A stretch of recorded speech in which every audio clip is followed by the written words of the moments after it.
একটি বছর পরে আবার ফিরে আসছে মাহে রমজান। একটি বছর পরে আবার ফিরে আসছে মাহে রমজান। মুমিন হৃদয়ে পড়বে সারা, মুমিন হৃদয়ে পড়বে সারা, উঠবে জেগে নতুন প্রাণ। একটি বছর পরে আবার ফিরে আসছে মাহে রমজান। এই চল, কি বাজা হিতুরে খ্যাপার মতো। একটি বছর পরে আবার ফিরে আসে মাহে রমজান। আল্লাহ তাআলার তরে রোজা পালন করো গুনাহগার, নিজের হাতে দিবেন তিনি সিয়াম সাধনার পুরস্কার।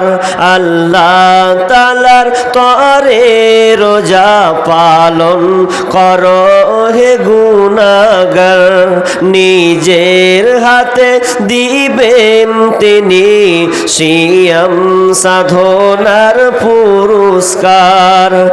রমজানের ঢাল স্বরূপ হৃদয় ভরিয়ে গাও তারি গান। একটি বছর পরে আবার ফিরে আসছে মাহে রমজান। একটি বছর পরে আবার ফিরে আসছে মাহে রমজান। রমজানেরই মাসে প্রভু সত্য পথে গর্ব জীবন, বিপদ আপদ থাকবে না যে ঠিক মতো হয় যদি রোজা পালন। রমজানেরই মাসে প্রভু সত্য পথে গর্ব জীবন, বিপদ আপদ থাকবে না যে ঠিক মতো হয় যদি রোজা পালন। রমজান সে তো ঢাল স্বরূপ হৃদয় ভরিয়ে গাও তারি গান। রমজান সে তো ঢাল স্বরূপ হৃদয় ভরিয়ে গাও তারি গান। একটি বছর পরে আবার ফিরে আসছে মাহে রমজান। একটি বছর পরে আবার ফিরে আসছে মাহে রমজান। মুমিন হৃদয়ে পড়বে সারা, মুমিন হৃদয়ে পড়বে সারা, উঠল জেগে নতুন প্রাণ। একটি বছর পরে আবার ফিরে আসবে মাহে রমজান। একটি বছর পরে আবার ফিরে আসছে মাহে রমজান। উপস্থিত সম্মানীয় সুযোগ্য আজকের এই জলসার স্বনামধন্য সভাপতি, মঞ্চ উপবিষ্ট ওলামা ইকরাম, দূরদূরান্ত থেকে আগত সম্মানীয় অতিথিবৃন্দ, আমার সম্মুখে বসে থাকা দিনদার ইমানদার মুমিন ভাই সকল ও পর্দার অন্তরালের প্রজেক্টের মাধ্যমে দেখনে বলি সম্মানিতা মা ও বোনেরা, প্রথমে সেই মহান মুনিবের দরবারে প্রশংসা করি যে মহান মুনিব আমাদেরকে একটি মাদ্রাসা কেন্দ্রিক আয়োজিত মাহফিলে এ মাগরিব বাদ থেকে নিয়ে এ রাত্রিব্যাপী পর্যন্ত আমরা কিছু কোরআন হাদিস আলোচনা শুনি বা আমল করব, এই যে সুযোগ আল্লাহ দিয়েছেন সে আল্লাহ সুবহানাহু ওয়া তাআলার শুকরিয়া আদায় করি, বলি আলহামদুলিল্লাহ। অতঃপর শান্তি বর্ষিত হোক সকল নবীদের উপর, বিশেষ করে আমাদের শেষ নবী জনাবে মুহাম্মদুর রাসূলুল্লাহ, আমরা সকলে বলি সাল্লাল্লাহু আলাইহি ওয়াসাল্লাম। ভাই এখন রাত মনে হয় 2টা অনেক ওভার হয়ে গেছে, আর এত রাতে বকার আমার অভ্যাসও নেই। আমি ভাবতে পারিনি যে এত রাতে আমাকে দিবে। হ্যাঁ জি, গড়তে গড়তে একদম লাস্টে। তো ইনশাআল্লাহ আমি স্বল্প সময় আমি আপনাদেরকে কোরআন ও হাদিসের আলোকে আজকে আমার আলোচ্য বিষয় আমানত। খুবই গুরুত্বপূর্ণ একটি বিষয়, কিন্তু আমানত ও খেয়ানত ধৈর্য সহকারে শুনতে হবে।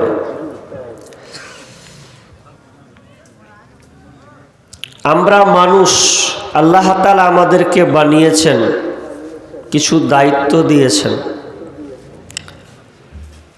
সেই দায়িত্বগুলোকে আমানত হিসাবে কাজ করা। আমানত বলতে বুঝি যে আপনাকে কেউ টাকা দিল আর আপনি রেখে দিবেন, এটা নয়। আমানত হচ্ছে ডিউটি, কর্তব্য, দায়িত্ব, বিশ্বস্ততা। এগুলো কি বোঝা হয়? এক কথায় বলা হয় আমানত। এক কথায় যদি বুঝতে চান, তা যার সংরক্ষণ জরুরি, এটাকে বলা হয় আমানত। আর আমানতের বিপরীত বলা হয় খেয়ানত।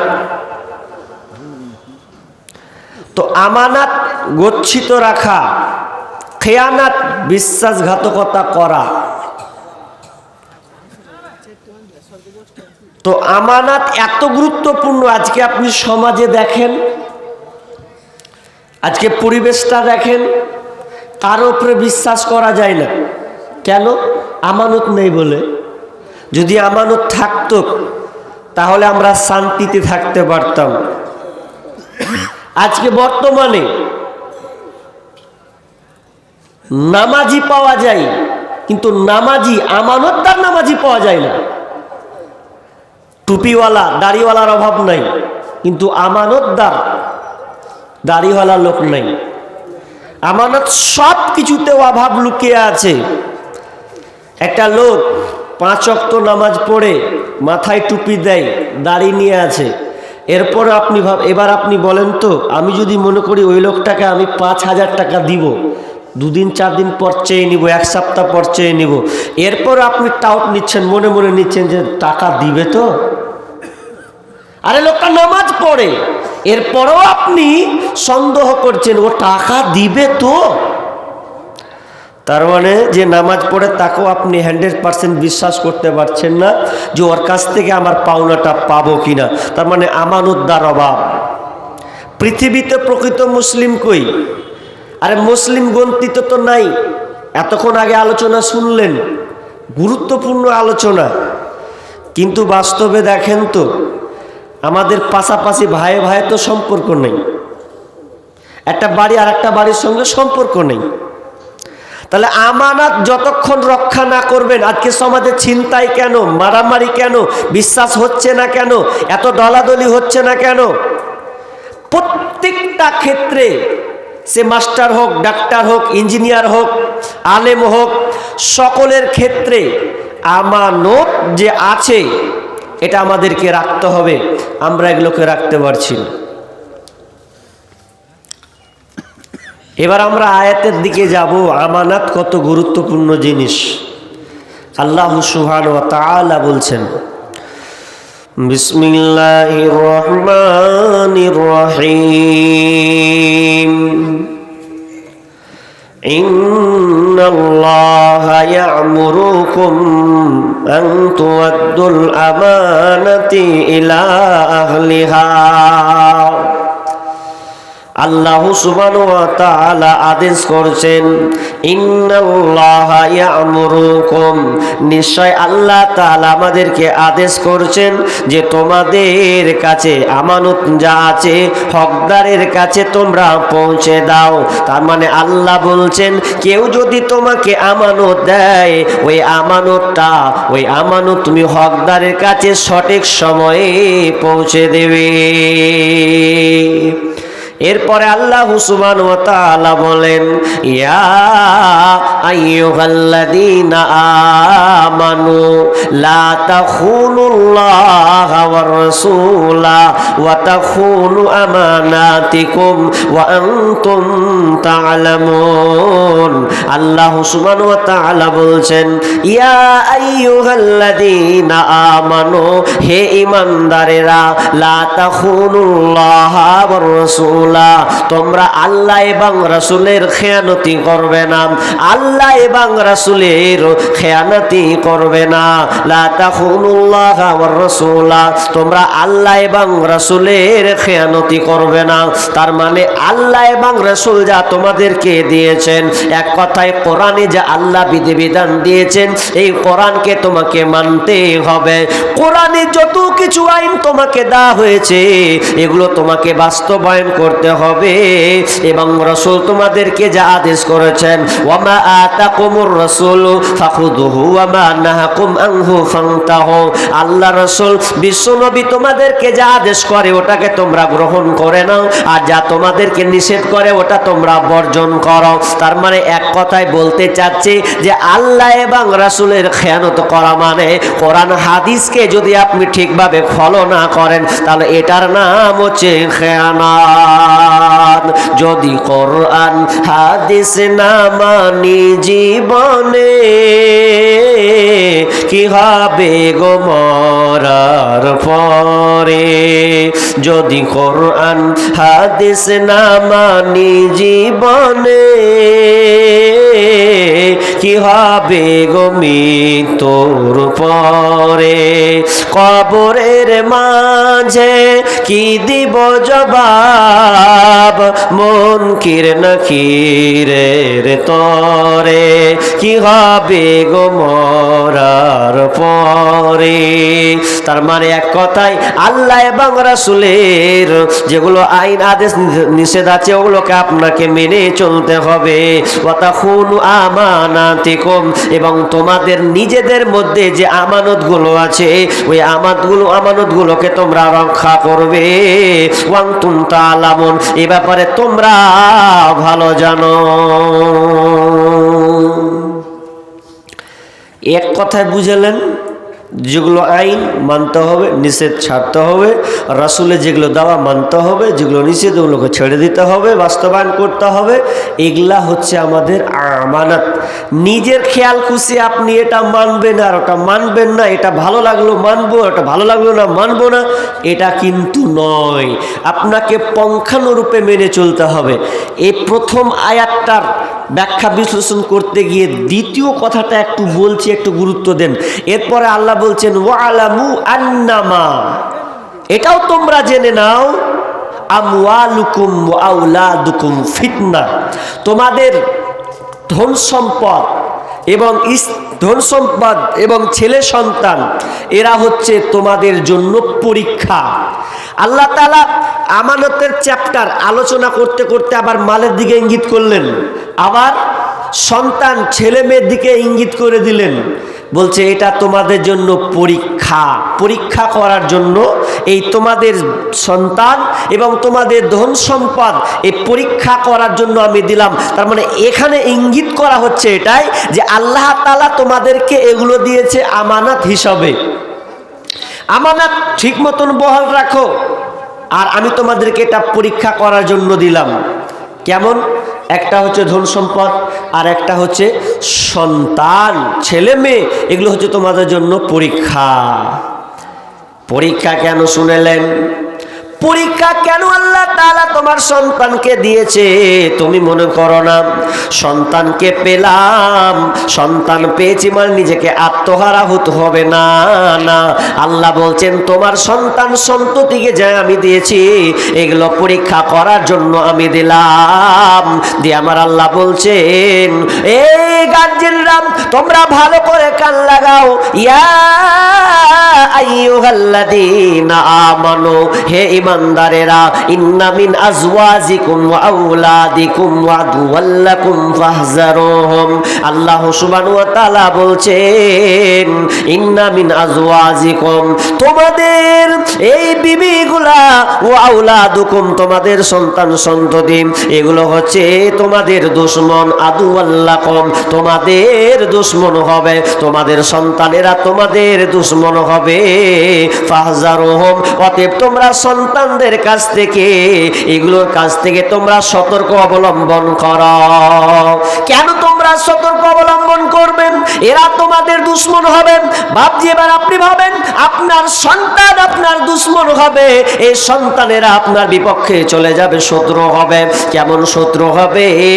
যে সন্তানের জন্য আপনি দুনিয়াতে এত পরিশ্রম প্রচেষ্টা আপনি করছেন, সংগ্রাম করেছেন, এত মেহনত করে সন্তানের জন্য আপনি জায়গা নিলেন, বাড়ি করলেন, জমি জায়গা আপনি এত কিছু করছেন, এরপরে আপনার সন্তানেরা আপনার দুশমন হবে, দুশমন হবে। শুধু তাই নয়, হামিম সাজদা আল্লাহ সুবহানাহু ওয়া তাআলা বলেন, যখন সন্তানেরা যখন জাহান্নামের দিকে চলে যাবে, তখন ওই সন্তানেরা আল্লাহকে বলবে, আল্লাহ আমরা আগে জাহান্নাম যাব না, জাহান্নাম যাওয়ার আগে আমার আব্বা মাকে আগে সামনে পেশ করা হোক, আমার পিতা মাতাকে আগে হাজির করা হোক, অতক্ষণ পর্যন্ত জাহান্নামে যাব না, যতক্ষণ না ওদেরকে পদপিষ্ট না করব, আপনার পায়ে গড়ান দিয়ে না দিয়ে তারপরে আমরা জাহান্নামে যাব না। তার মানে আপনার সন্তানরা জাহান্নাম যাবে না যতক্ষণ পর্যন্ত আপনাকে লাঞ্ছিত না করবে, অপমান করবে। কারণ সন্তানেরা আল্লাহকে বলবেন, এ রব, আমরা জাহান্নামে যাওয়ার কারণ হচ্ছে আমাদের বাপ মা, আমাদের বাপ মা হচ্ছে জাহান্নামে যাওয়ার কারণ। আমাদেরকে ভালো দিক দীক্ষা দেয়নি, ভালোর দেশ আমাদের দেয়নি, জান্নাতের কথা পথে আমাদের চালিত করেনি, বরং দুনিয়ার মাতোয়ারার মধ্যে ছিলাম, আমার পিতামাতা আমাকে সঠিক রাস্তার মধ্যে ধাপিত আমাদেরকে করেননি। এটা তারা আল্লাহর সামনে পেশ করবে। আপনি সেদিন দুশমন হয়ে যাবেন। বলেন তো, ছেলে যদি আপনার বিরুদ্ধে নালিশ করে আপনাকে কখনোই ভালো লাগবে না। কেন তারা এটা করতে পারবে? কারণ আপনি আপনার সন্তানকে ঠিক মতন, যে আল্লাহ তাআলা আপনাকে আমানত দিয়েছে, এই আমানতটা আপনি ঠিক মতন করতে পারবেন না। ওরা খারাপ হচ্ছেন, কারণ রাসূল সাল্লাল্লাহু আলাইহি ওয়াসাল্লাম বলছেন, কুল্লু মাউলুদিন ইউলাদু আলাল ফিতরাত, প্রত্যেকটা সন্তান যখন জন্মগ্রহণ করে ফিতরাতের উপরে জন্মগ্রহণ করে।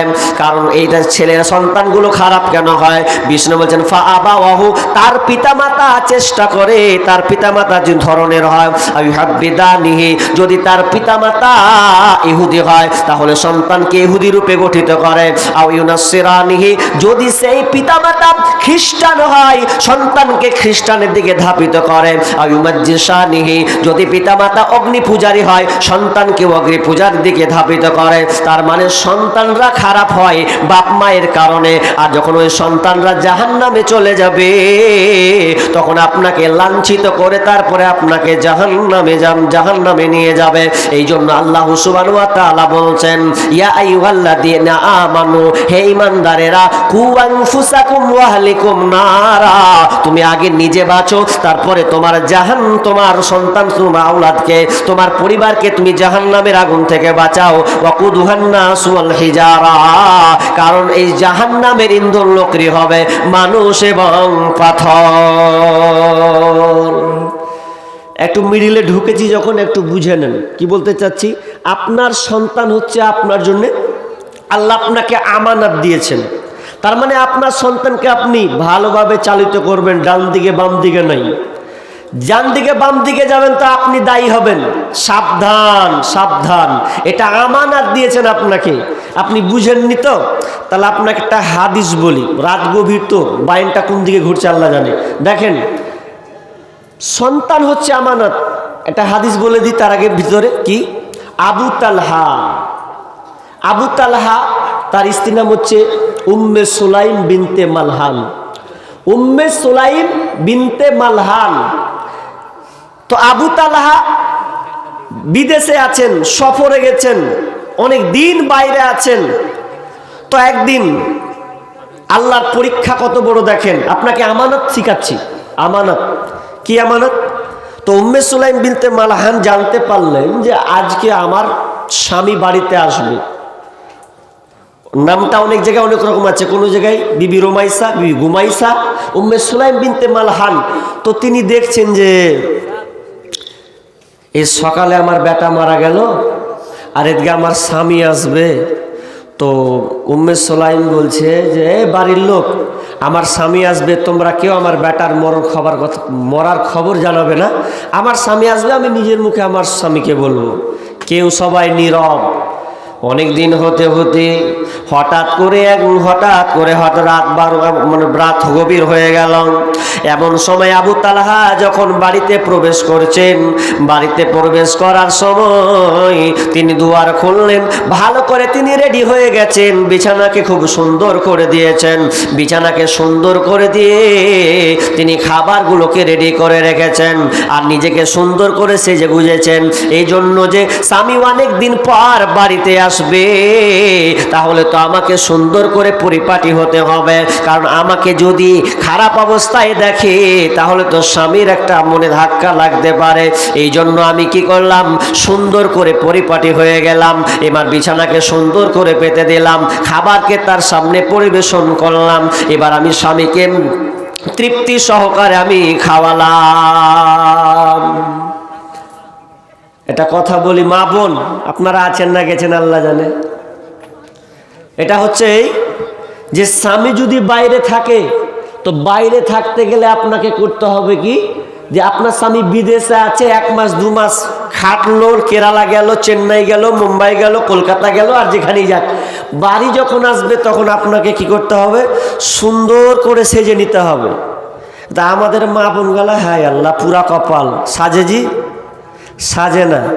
আপনারাই ভালো বলতে পারবেন আপনার গ্রামের বেটি ছেলেগুলা কেমন সাজে না। বরং সাজে কখন, যখন ও বাপের বাড়ি যায়, যখন ওর বিয়ে বাড়ি যায়, মরা বাড়ি যায়, তখন দেখলেন ওকে সাজন কাকে কহে, তো ঠিক সাজে। আর স্বামী যখন বাড়িতে থাকে তখন কিন্তু সাজুগুজু করে না ঠিক মতন। এটা হয় কি হয় না? হয়। একটা লোক 2 মাস পর বাড়ি আসছে, তো বাড়ি যখন আসছে, তো বাড়ি এসে বলছে যে বিবির মুখখান দেখবো, তো এতে জান আমার ঠান্ডা হয়ে যাবে। কত যে মেয়ে রাস্তায় দেখছি, এত সব HD কালারের পোশাক পরছে রে বাপ, তা আমার বিবিটা বাড়ি দেখবো, তা আমার জানটা জুড়িয়ে যাবে, এরকমও নিয়ত করেছে। তা বাড়ি ঢুকবে অনেকদিন পর, অনেক মাস পর। তো মুর্শিদাবাদের বেটি তো, বেড়ি না হলে ফের কাজ হয় না। ওই 10টা 11টা পর্যন্ত বেড়ি বাঁধবে, দিয়ে একদম ওই কাপড় চেঞ্জ করা করিলায়, ওই কাপড় নিয়ে ঘুমিয়ে যাবে বিছানাতে, ঘুমায় না? আর যে গন্ধ, অত ঘুমিয়ে যেছে। তো ও খেপি কাজ করলো কি, আরে অন্তত স্বামী যখন আসবে তো জেগে থাক সুন্দর করে, না ঘুম ধরিয়ে দিয়েছে, নাক ডেকে ঘুম পেড়েছে তো পেড়েছে। রাত 1টার সময় যখন স্বামী খোটা মাঠে টকটক করে বলছে, খুল রে আর মা, খুল খুল খুল। যদি খুলছে তো খুলছে। এবার আচ্ছা, ঘুমানো মানুষের চেহারা কেমন থাকে কহেন তো? ঘুমানো মানুষের চেহারা তো বিগড়ে যাবে, চুলগুলোকে উস্কো উস্কো হয়ে আছে, কখন যে দিক দিয়ে লাল বহেছে আল্লাহ জানে। ওই যখন বাড়ি যখন খুলে দেখছে, তো ওরে সুবহানাল্লাহ ইন্নালিল্লাহ, কোন কি রে বাড়ি এসে আমি ভুল করে দিনু, তো চেহারা দেখে তো আমার মিটার 100 হয়ে গেছে। স্বামী আসলে স্বামীর জন্য পরিপাটি হতে হবে, কিন্তু লোকের বেলায় দেখেন কত সাজে। সেজে কোজে থাকো সামনে তাহার, যত খুশি দেখাও তারে রূপের বাহার। তোমার রূপের ঝলক যেন অন্যে দেখে না, স্বামীকে কখনো দুঃখ দিও না। ভালো হোক মন্দ হোক তবুও স্বামী, আল্লাহর পরে স্থান জানিও তুমি। শোনো শোনো নারী, ওগো বলি শোনো না, স্বামীকে কখনো দুঃখ দিও না। ভালো স্বামী নারাজ হইলে জান্নাত মিলে না, স্বামীকে কখনো দুঃখ দিও না। পরকালে যদি চাও জান্নাত বাগান, স্বামীর তরে সঁপে দাও দেহ মন প্রাণ। শোনো শোনো নারী, ওগো বলি শোনো না, স্বামীকে কখনো দুঃখ দিও না। উম্মে সুলাইম বিনতে মালহান স্বামীর জন্য রেডি হয়ে আছেন। যখন স্বামীকে সম্পূর্ণভাবে যখন খাওয়ার পরিবেশন খাওয়ালেন, এরপরে রাত গভীর হয়ে গেছে, আর স্বামী স্ত্রী একটা নির্জন অন্ধকারে স্বামী স্ত্রী একটা শারীরিক সম্পর্ক, মধুর ভালোবাসা তাদের মধ্যে যখন হয়েছে, এরপরে টাইমটা যখন আস্তে আস্তে ক্রস হয়ে গেল, ফজরের সময় যখন হয়েছে, এরপরে বিবি উঠে এবার স্বামীকে বলছে, স্বামী আমার, আমি আপনাকে একটা কথা বলবো, যে এই কথাটা শুনেন, আপনি আমাকে উত্তর দেন। তখন বিবি আবু তালহাকে বলছে, স্বামী আমার, যদি আপনাকে কেউ কোনো ব্যক্তি কোনো কিছু আমানত রাখতে দেয়, আর ওই আমানতটা যদি কেউ ফিরে নিতে চায়, তাহলে কি আপনি তাকে দিবেন না নাকি?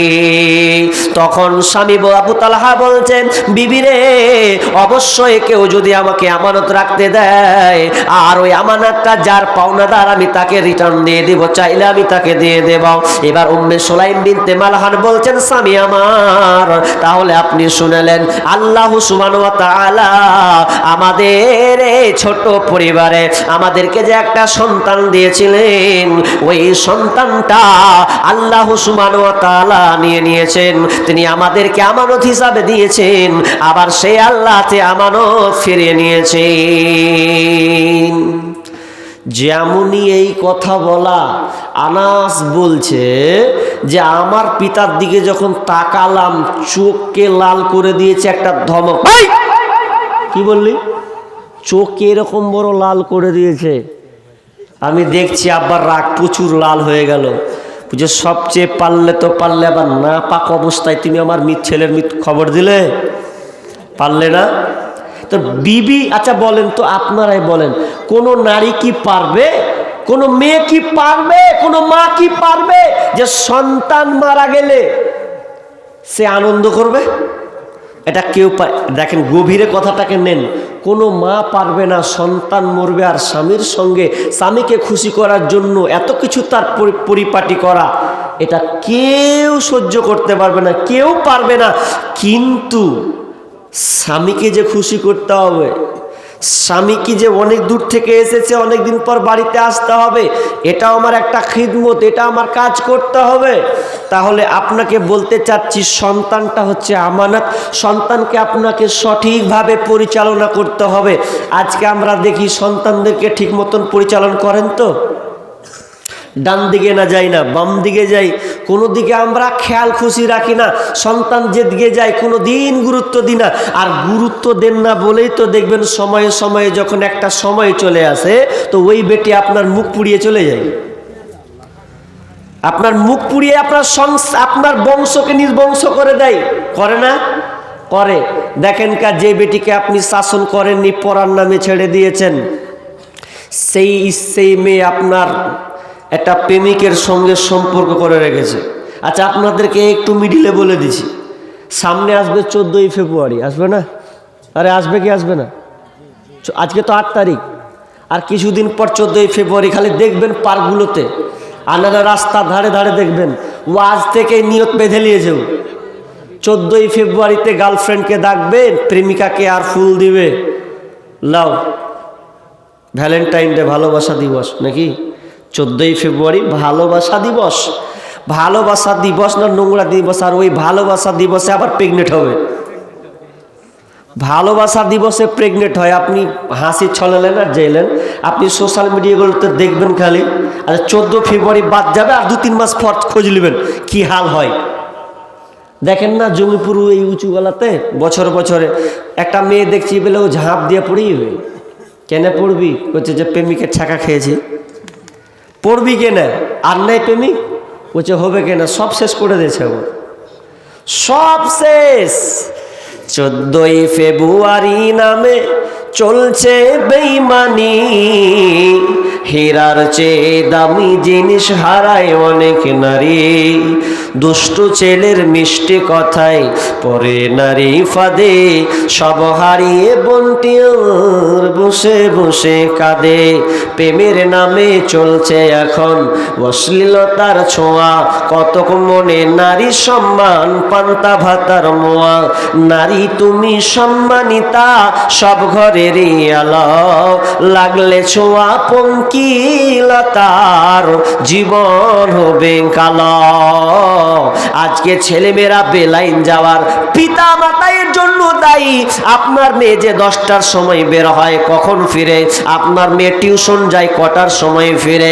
একবার তো আপনি খোঁজলেন না, বরঞ্চ আপনি আপনার মেয়েকে মোবাইল পর্যন্ত দিয়ে দিয়েছেন। স্বামী আপনার কিনা বাপ যদি না নিয়ে যায়, মা তো কত বড় ডিগ্রি পাস করে এসেছে, এদিক দিয়ে একদম জেনার ডিগ্রি পাস, বেটি জুলুম ধরছে, তো বাপ যদি বলছে লিয়ে দিব না, বলছে তোমাকে লিয়ে দিতে হবে না, আর বেড়ি বানা টাকা দিয়ে লিয়ে দিব। বিড়ি বেঁধে বেটিকে দেবো, তুমি ভ্যারাক করবে না, ভ্যারাক করবে না, তো দেখো পরে কি হাল করে তোমার। এমন হয়ে গেছে, মেয়েদেরকে আপনি রাখতে পারছেন না, ছেলেদেরকে আপনি আটকাতে পারছেন না। না আটকাতে হবে, ছেলে মেয়েকে সব কিছু আপনি দিচ্ছেন না। বিষ্ণু বলছেন মা নাহলা ওয়ালিদুন ওয়ালাদান মিন নাহলিন ফাআফদালা মিনহু আদাবিন হাসান। রাসূল সাল্লাল্লাহু আলাইহি ওয়াসাল্লাম বলছেন যে তোমার মেয়েকে তুমি গাড়ি বাড়ি টাকা পয়সা সব কিছু দিচ্ছ, এটা কোনো উত্তম দান নয়। উত্তম দান হচ্ছে তোমার ছেলে মেয়েকে তুমি সুশিক্ষা দাও। সুশিক্ষা, এটা হচ্ছে তোমার জন্য উত্তম, এটাই তোমার জন্য কল্যাণ নিয়ে আসবে। আর বাকি যেগুলো আপনি দিচ্ছেন এগুলো ব্যর্থতা, কোনো কিছু হবে না। তাহলে কি বললাম? আমানত আপনার সন্তান। এবার পূর্বের আয়াতের দিকে চলে যাই। আল্লাহ বলছেন তোমরা আল্লাহ এবং রাসূলের খেয়ানতি করবে না। এবার বিশ্বনবী বলছেন যদি তোমরা আল্লাহ তার রাসূলের ভালোবাসা পেতে চাও, যদি তোমরা আল্লাহ এবং রাসূলের ভালোবাসা পেতে চাও, তাহলে তোমরা তিনটি কাজ করবে। তিনটি কাজ করবে। নাম্বার 1, যদি তোমরা আল্লাহ এবং তার রাসূলের ভালোবাসা পেতে চাও, তাহলে তোমরা সব সময় সত্য কথা বলবে। নাম্বার 2, কেউ যদি তোমাকে আমানত রাখতে দেয়, তাহলে তুমি আমানত রক্ষা করবে। নাম্বার 3, কেউ যদি এবং তোমরা প্রতিবেশীর সঙ্গে ভালো ব্যবহার করবে। যদি তোমরা এই তিনটি কাজ দেখাতে পারো, তার মানে তোমাদের মধ্যে বোঝা যাবে তোমরা আল্লাহ এবং রাসূলকে ভালোবাসো। তিনটা কাজ। নাম্বার 1, সত্য কথা বলা। সত্য কথা বলা। আচ্ছা আপনারা বলেন তো মুনাফিকের আলামত কয়টি? 3টি। অপরাহেদ অন্য হাদিসে আছে 4টি, তাই তো? 3টি যে হাদিসটা পড়েছি মুনাফিকের আলামত। মুনাফিক দেখতে কেমন? জি, আমি জুব্বা পরে আছি, টুপি পরে আছি, তো দেখে মৌলানা লাগছে। যারা কোর্টের উকিল, দেখবেন ওর কোট পড়লে বোঝা যাবে যে ও কোট উকিল, তার মানে ও কোর্টের কি উকিল, তাই তো? প্রশাসন যখন, পুলিশরা যখন যে পোশাকটা পরে হাঁটে, ওকে দেখে লাগে কি এটা দারোগা, এটা পুলিশ, বোঝা যায় কি বোঝা যায় না? তাহলে পোশাকের সঙ্গে বোঝা যেত। মুনাফিক আপনি কি করে বুঝবেন? হাজি, মুনাফিক আপনি কি করে বুঝবেন? মুনাফিক কোথায় পাওয়া যায়? মুনাফিক আপনি কি করে খুঁজবেন? মুনাফিক খোঁজার জন্য আপনাকে বাংলাদেশ যেতে হবে না, পাশে বাংলাদেশ। মুনাফিক খোঁজার জন্য আপনাকে আমেরিকা যাওয়া লাগবে না। মুনাফিক যাওয়ার জন্য আমার গ্রাম যেতে হবে না। মুনাফিক যদি বলেন তো আমি আপনাকে হাত তুলবো না, আঙুল দেখাবো না, বরং এই গন্ডির ভেতরে কিন্তু আবার মুনাফিক ঢুকে আছে। মুনাফিক কত খাতারনাক, মুনাফিক কত খাতারনাক। এই জব চাইতে জঘন্য যদি হয় মুনাফিক। মুনাফিকের আলামত আছে 3টা। এই 3টা যদি আপনি গুণ দেখতে পেয়ে যান, তার মানে জানবেন যে এই লোকটা হচ্ছে পাকা মুনাফিক। বিষ্ণু বলছেন 3টা গুণ মুনাফিকের মধ্যে থাকবে। নাম্বার 1, ইদা হাদাসা কাযাবা, যখন সে কথা বলবে খালি মিথ্যা কথা বলবে। কথা বলবে তো খালি মিথ্যা, খালি মিথ্যা। ওর কথা ওকে লাগাবে, ওর কথা ওকে লাগাবে। আবে তোর নামে রটিয়ে দিলে, ও বলে তোর নামে রটিয়ে দিলে, দুজনে একদম পেচ লাগিয়ে দিলে। তার মানে কথায় কথায় মিথ্যা কথা। আজকে বর্তমানে দেখেন মিথ্যার সয়লাভ চলছে। মুসলমানের বাচ্চা হয়ে মিথ্যা কথা বলতে তার মুখ আটকায় না। মিথ্যা কথা বলে আপনার কিনা সমাজকে ধ্বংস করা হয়, মিথ্যা কথা বলে পরিবারকে নষ্ট করা হয়, মিথ্যা কথা বলে দেশ পর্যন্ত ধ্বংস হয়ে যায়। এমনকি আমরা ব্যবসায়ী যারা তারা পর্যন্ত মিথ্যা কথা বলি। এত মিথ্যা কথা দুনিয়াতে, এত মিথ্যা কথা এসেছে। শুধু তাই নয়, সেই যে মোবাইল, এই মোবাইলটা মোবাইল চৌধুরী নাম রাখা হয়েছে। এই মোবাইল চৌধুরীটা এত পাকার পাকা, একে যদি আপনি ফোন করেন, যদি বলেন ভাই কোথায় আছিস, তো বলবে আমি উমুক জায়গাতে আছি। অথচ ওকে যদি বলি কোথায় আছিস, ওকে যদি ও বলছে জঙ্গিপুরে আছি, দেখা আসলে জঙ্গিপুরে নাই, কোনো জায়গায় আড্ডা মারছে, নাম দিয়ে দিল জঙ্গিপুর। তাহলে মোবাইলে মিথ্যা কথা বলা হয়। শুধু তাই নয় রে ভাই, এই মোবাইলটা আসার পর 3 ছেলের মাও কইছে আমি বিয়ে করিনি। 3 ছেলের মা ওকে একটা প্রেমিক কইছে, তুই ভালো করে বল বিয়ে করিস নি তো? বলছে না, আল্লাহর কসম করে কইছি হ্যাঁ আমি বিয়ে করিনি। যখন লিয়ে পালিয়ে যেছে পরে, তখন খোঁজ মিলছে যে শালা 3টা ছেলে থেকে চলে এসছে। 3টা ছেলে থেকে চলে এসছে। ওই যে মোবাইল চৌধুরী যা পেয়েছে না, ইটিং ফিটিং করে মোবাইলে ফোন করছে, ভাই এখন শেষ সময় তো বক্তব্য হয়ে দিতে হবে না, সব ঢুলবেন করে। তো এই মোবাইল এমন একটা মেশিন হয়েছে, শুধু এর মিথ্যে কথা, সব জায়গায় মিথ্যে কথা ছয়লাভ চলছে। বিবি পর্যন্ত স্বামীকে ফাঁকি দেয়, স্বামী বিবিকে ফাঁকি দেয়। একজন স্বামী স্ত্রীকে খালি বারবার সন্দেহ করছে। এখন বর্তমানে এমন হয়ে গেছে, সুপ্রিম কোর্ট বলছে যে একটা মেয়ে যদি পরকিয়া করে যদি ছেলে টেলে হয়, তো ওই ছেলে মিলে স্বামীকে এখন বলে বহেলিয়া বাড়িতে হবে। এটা হচ্ছে ভারত। আর 2018 সালে তো পরকিয়া বৈধ করেছে, কোনো ব্যাপার নেই। এই হাল হয়ে গেছে ভারতের অবস্থা। আর সবচাইতে ভারতবর্ষে এখন পরকিয়া, জেনার, ব্যভিচার যেখানে সেখানে পাবেন, কোনো অসুবিধা নেই। আর আসলে হাদিস মিলে গেছে, তাহারা জুনা তাহারুজাল হিমারে, গাধা যেমন গাধির সাথে মিলে লজ্জা বুঝে না, ষাঁড় যেমন গাভীর সাথে মিলে লজ্জা বুঝে না। মানুষ খোলা মাঠে জেনা করবে, মানুষ খোলা মাঠে প্রকাশ্যে জেনা করবে, কেউ কিছু বলার থাকবে না। তো একজন স্বামী স্ত্রীকে সন্দেহ করছে, আরে তোকে যে আমি ফোন করছি, তো ফোনে যে একবারও তোকে পাই না, খালি তুই ব্যস্ত থাকছিস, ওয়েটিংয়ে খালি থাকছিস কেন রে, কি ব্যাপার? তো বলছে মা ফোন করছে জি। আচ্ছা মা না আছে, কে আছে ভালো করে দেখ তো একবার খোঁজ করে। স্বামী তো চালাক, তো বলছে এদের কোন নাম্বারকে কুচুম করে ধরে নিয়েছে, ফোন করেছে কখন ফাটাম করে যখন ধরে নিয়েছে, তখন ফোন ধরার পর কইছে ও মেয়ে, যখন ওই ছেলে যখন বলছে হ্যালো রোজিনা, তখন স্বামী করছে হ্যাঁ কি কাহা, মিহি গলা করছে। এবার ধরে নিয়েছে, ধরতে যা কইছে ওরে তুই পাকাবাজ। তখন গিন্নিকে বলছে তুই ওটা তোর মা, ওটা মা না তোর নাম ছিল কহা, তো কি ফের মা কুচিত খারাপ বহিন করছিস, খারে আব্বা কহছিস, আর ধরা দিস না। তখন ওয়েটিংয়ে কেন পাচ্ছি রে? আমার লিখিত একটা সঙ্গীত আছে, তোমার কাছে ফোন করিলে পাই গো শুধু ওয়েটিং, ও গিন্নি কার সাথে করো তুমি মিটিং, ও গিন্নি কার সাথে করো তুমি মিটিং।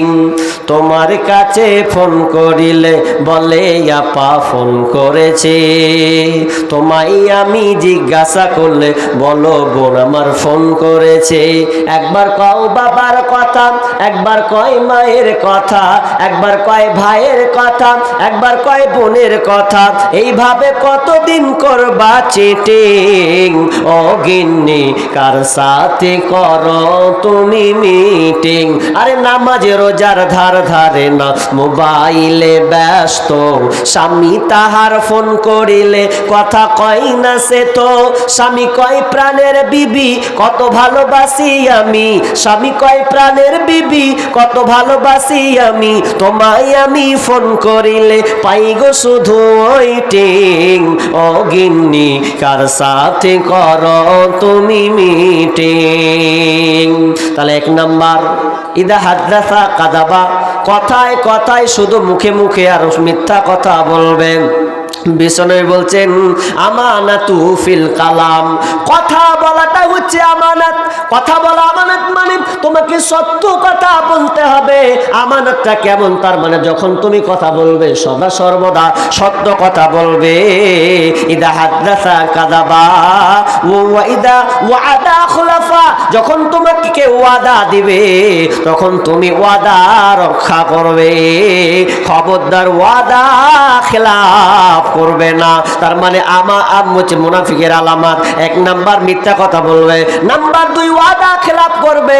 কত নেতা যে ওয়াদা করে আমাকে ভোট দাও আর ভোট দাও, আমি তোমাদেরকে এই করে দিব সেই করে দিব, ওয়াদা পর্যন্ত খেলাপ করে ওই মেম্বার প্রধান আপনার এমএলএ এমপি তা কোটিপতি বড়লোক হয়ে যায়, কিন্তু ওয়াদাকে ভঙ্গ করে দেয়। তার মানে জানবেন ওরা এক প্রকার হচ্ছে মুনাফিক। আপনাকে একটা ঘটনা বলি। কি ঘটনা? চিল্লাছিস কত? হ্যাঁ তুই, হ্যাঁ তোর পাছার কত গজ উঠেছে। কি বললাম? ওয়াদা খেলাফ। একটা আপনাকে ঘটনা বলি। আমিরুল মুমিনিন উমর বিন খাত্তাব রাদিয়াল্লাহু তাআলা আনহু যখন তিনি খলিফা হলেন, তার খলিফা হওয়ার সময় একটা ঘটনা আছে। এই ভালো করে কথা শুনুন, এদিকে কান লাগান। ওয়াদা খেলাফ। ওয়াদা কত দামি জিনিস, দেখেন এদিকে দেখেন তো। একটা রাখাল উট চড়াতো। তো ওই রাখালটা যখন উট চড়াতো, তো উট চড়াতে চড়াতে রাখালটা কোনো রকম ঘুমিয়ে গেছে। তো উটটা একটু অন্যরকম কাজ করে দিয়েছে। কি? অন্য একটা বাগানে ঢুকে তার ফসলকে খেয়ে নিয়েছে। তো বাগানের মালিক কি করেছে? উটটাকে হাঁকাতে এক পর্যায়ে মেরেছে। উটটা এক পর্যায়ে মরেই গেছে। এবার ওই ছেলেটা তখন উট খুঁজে বেড়াচ্ছে। উট যখন খুঁজে বেড়ায়, উট পাচ্ছে না। এক পর্যায়ে দেখছেন বাগানের পাশে উট মরে পড়ে আছে। ছেলেটা বলছে, কে আমার উটকে মেরেছে? তখন বাগানের মালিক এসে বলছে, আমি তোমার উটটাকে মেরে দিয়েছি, কারণ সে আমার বাগানে আমার ফসলকে সে খেয়ে ফেলেছে, সব শেষ করে দিয়েছে, তছনছ করে দিয়েছে। তখন এক সময় ছেলেটা মালিকের সঙ্গে বকাঝরা করতে এক পর্যায়ে ওই বালকটা এমন জোরে একটা মাথায় পাথর মারলো, মালিকটা মরে গেল। এমন সময় তার ওই মালিকের ছেলেরা জানতে পারলো যে আমার বাপকে ছেলেটা মেরে দিয়েছে। তখন ওই ছেলেটাকে, বালকটাকে ধরে নিয়ে আমিরুল মুমিনের কাছে নিয়ে বলছে, আমিরুল মুমিনিন, এই ছেলেটা আমার বাপকে হত্যা করে দিয়েছে, অতএব আমরা এর কাতল চাই, কতল চাই, শাস্তি চাই। তখন আমিরুল মুমিনিন এই বালককে বলছে, বালক রে, তুমি কেন তোর পিতাকে কেন তুমি মারতে গেলে? বলছেন, জাহাপনা হুজুর, আমি আপনাকে বলছি শুনেন, আমি নিজে স্বেচ্ছায় মারিনি, আমার উটটাকে তার আব্বা মেরে ফেলেছে। তো আমি উটটাকে খুব ভালোবাসতাম, কিন্তু তর্ক করতে এক পর্যায়ে আমি একটাকে মোটা পাথর, একটা বড় পাথর তার মাথায় আঘাত করে, কিন্তু আমি ভাবতে পারিনি যে ওর আব্বাটা মারা যাবে, কিন্তু আমার আঘাতে সে মারা গেল। এবার বলছে, না ছেলেরা বলছে কি করবেন? বলছে ছেলেকে ফাঁসি দিতে হবে, আপনার কিনা হত্যা করতে হবে, এরও শাস্তি চাই, একে ফাঁসি দিতে হবে। এবার বলছে ঠিক আছে, ফাঁসি দেব। এবার আমিরুল মুমিনিন বালকটাকে বলছেন, এ বালক, বলো বালক, তোমার সকালে যে ফাঁসি হবে 8টা-9টার সময়, তোমাকে আমি ফাঁসি দেব, কিন্তু শুনে লাও, তোমার কি শেষ কোনো ইচ্ছা আছে কিনা? তোমার ইচ্ছা, কোনো বাসনা, কোনো টার্গেট আছে কিনা? যদি পারো তো বলো।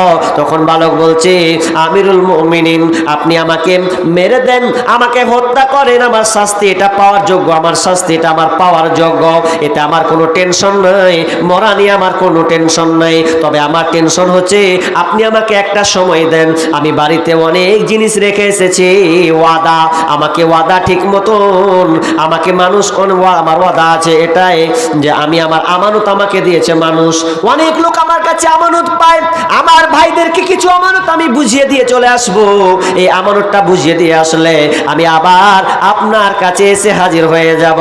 তখন আমি বলছেন, না তোমার কথায় কোনো মানবো না, যদি করতে হয় তাহলে তুমি একটা জিম্মেদারি রেখে যাও।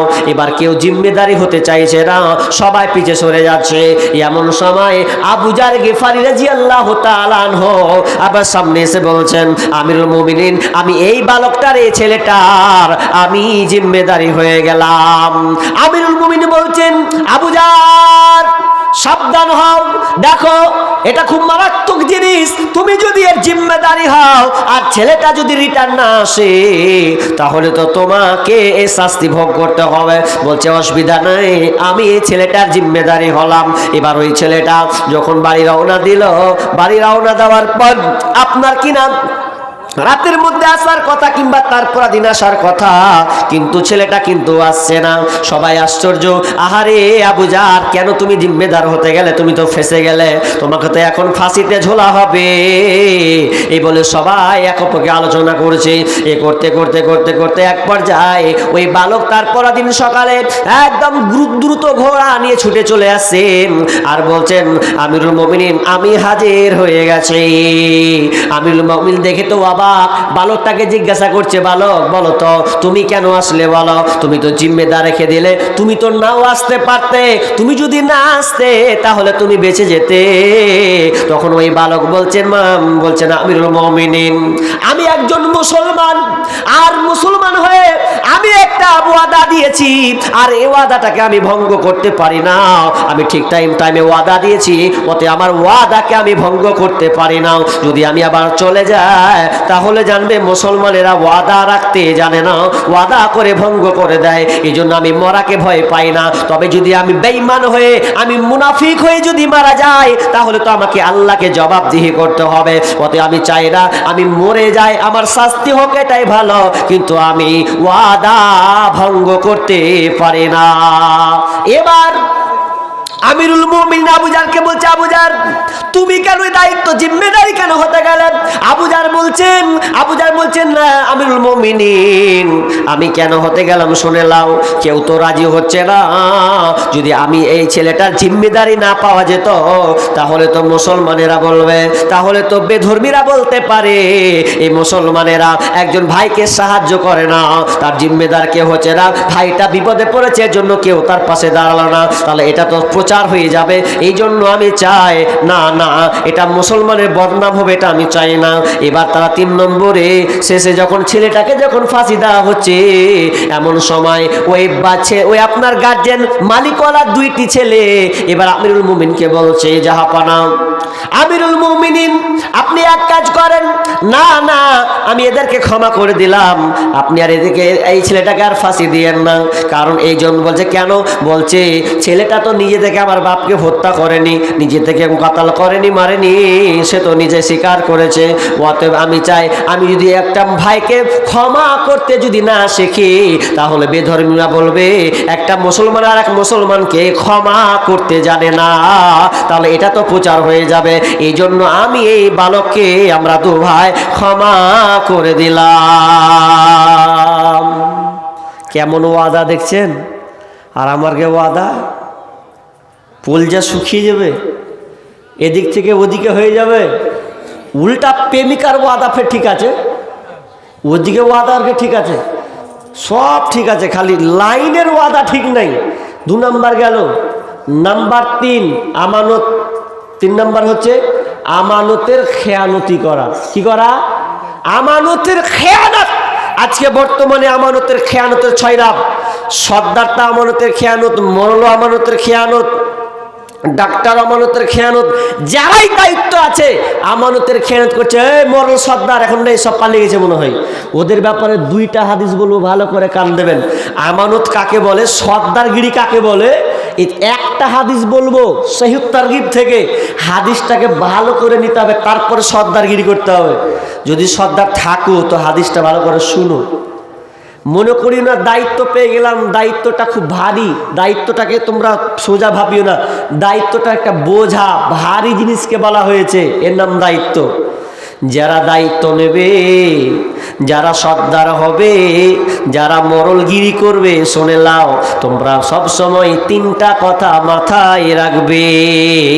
3টা কথা সব সময় মাথায় রাখবে। খুব দামি কথা গো, 3টা কথা সবসময় মনে রাখতে হবে সবাইকে। কেমন? আমানত কত কঠিন জিনিস দেখেন। আপনাকে একটা লোক ভালোবাসলো, ভালোবেসে তো আপনাকে 10,000 টাকা দিল। এখন ওই 10,000 টাকা দিতে গিয়ে বা 20,000 দিল, এখন আপনি মরে গেছেন। আপনি মরে গেছেন। এবার মরে যখন গেছেন তখন আপনার বাড়িতে টাকা চাইতে গেছে। তো টাকা চাইতে গিয়ে আপনার বাড়ির লোক বলছে, কি হলো, টাকা যে দিয়ে দেখেছি, ওই টাকা নেই বাড়তে। ছেলেমেয়েরা 20,000 টাকা ভাগাভাগি করলিলে, ভালো করে বুঝেন। কিংবা এরকম হতে পারে যে আপনি টাকা পাবেন, তো টাকা যদি চাইতে যাচ্ছেন, তো ওরে আল্লাহ বলছে যে আমরা কিছু জানি না, তো ও মরে গেছে, এরকম হয় কি হয় না? টাকাগুলো সব ঝুলে থেকে যায়। কত কঠিন জিনিস শুনেলেন, আমানাত কত কঠিন জিনিস।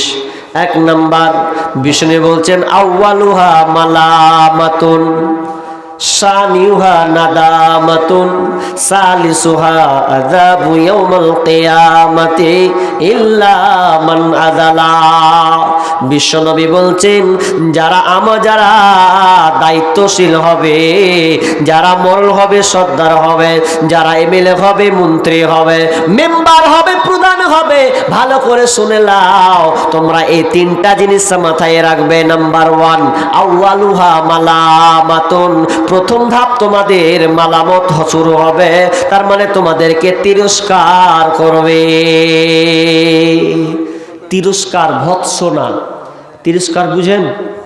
প্রথম ধাপ ধরলেন একটা গ্রামের মেম্বার, এখন ওই মেম্বারকে একটা কাজ দিল রাস্তা করতে। রাস্তাটা কত মোটা হবে? 10 ইঞ্চি মোটা হবে। কয় ইঞ্চি মোটা করেছে ও? 3 ইঞ্চি করে ছেড়েছে রাস্তা, 3 ইঞ্চি করে ঢেলে দিয়ে চলে গেছে। লোক শুনেছিল কয় ইঞ্চি হবে? 10 ইঞ্চি। 10 ইঞ্চি মোটা হওয়ার কথা ছিল। এখন রাস্তাটা যখন আস্তে আস্তে খাটাং ম্যাটাং করছে, সব উঠছে, তখন যেই যেছে কোন সালা মেম্বার ছিল বে, চায়ে যে বসবে তা কবে সালা হারকে মেম্বারটা এত সালা চড়বে, মানে আপনাকে দিন রাত খালি জ্ঞান দিবে না?